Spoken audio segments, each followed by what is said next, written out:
Hi, I'm David, and today I'm going to give you something to think about. My study today in God's Word takes me to Luke, the 15th chapter. Here in Luke chapter 15, we're told the following by Luke in verses 1 and 2. Then all the tax collectors and the sinners drew near to Jesus to hear him.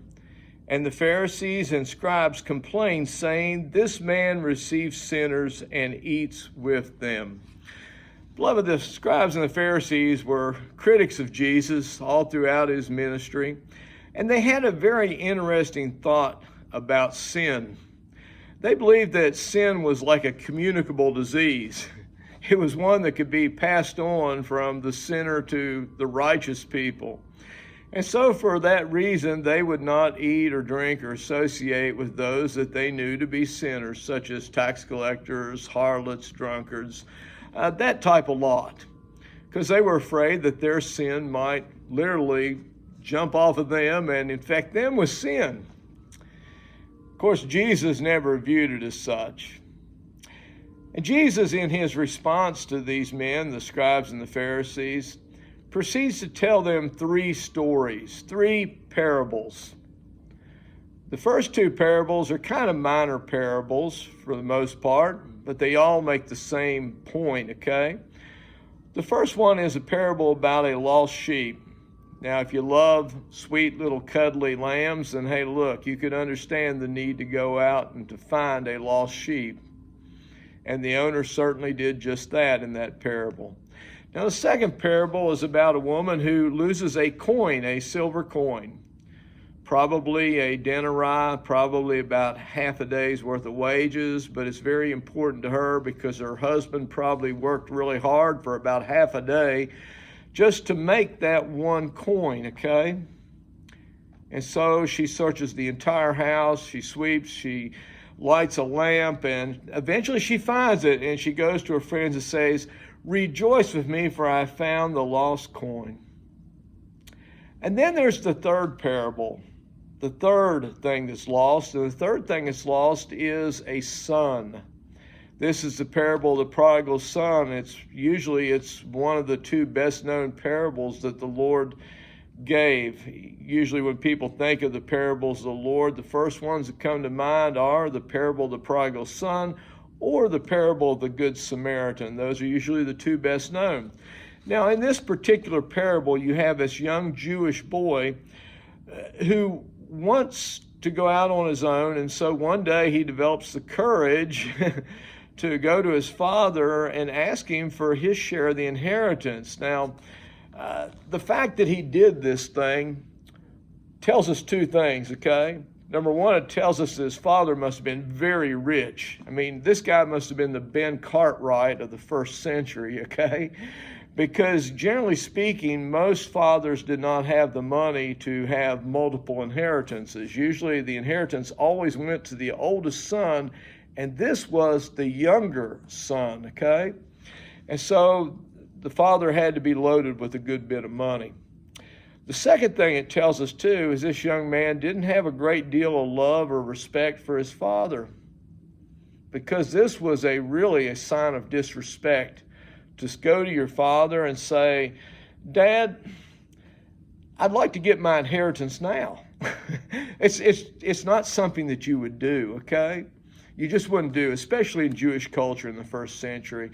In fact, I could picture the Pharisees and the scribes just collectively gasping, because you just didn't do this. This is a sign of disrespect, and this son should be beaten. That's what they would have said. But the interesting thing is that Jesus says that this father agreed to do just that, to give his son his inheritance now.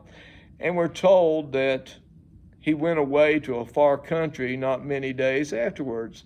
Now, most of us are pretty familiar with this story. He goes in this far country and he wastes everything that he has, everything his father has worked to provide him with as an inheritance. He squanders on riotous living. Prodigal living is actually what it says there in the Bible.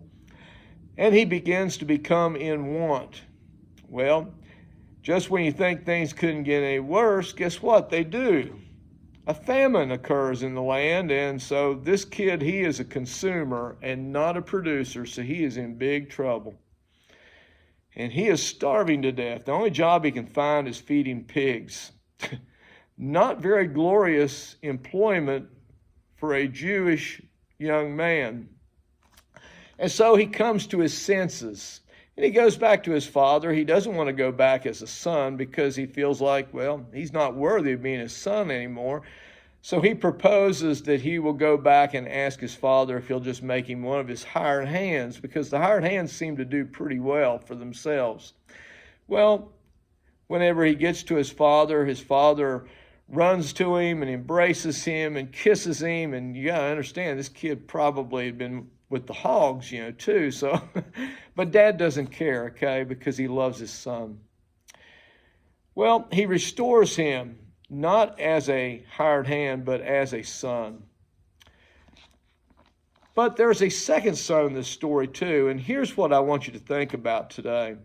The second son is really angry at his father's reaction to the younger son, his brother's homecoming. He is so angry, in fact, he refuses to go into the homecoming celebration that his father throws for the younger son. And so the father goes out there to talk to him, see if he can get him to come into this celebration. Oh, and the older son, he is not having anything of it, not having anything at all to do with it. And he points out to his father, hey, look, this son of yours just devoured your living with harlots, and now he comes back and you receive him? The father's answer here is the same answer that Jesus gives every lost son. And that's this: son, you are always with me, and all that I have is yours. It was right that we should make merry and be glad. For your brother was dead and is alive again, and was lost and is found. Beloved, those that are lost need to be found, not isolated. How do you view the lost? Do you welcome them into your social circles so that you might have a platform in which to bring them to Christ? Or are you a little bit like the older brother? Something to think about. I hope to talk to you again soon.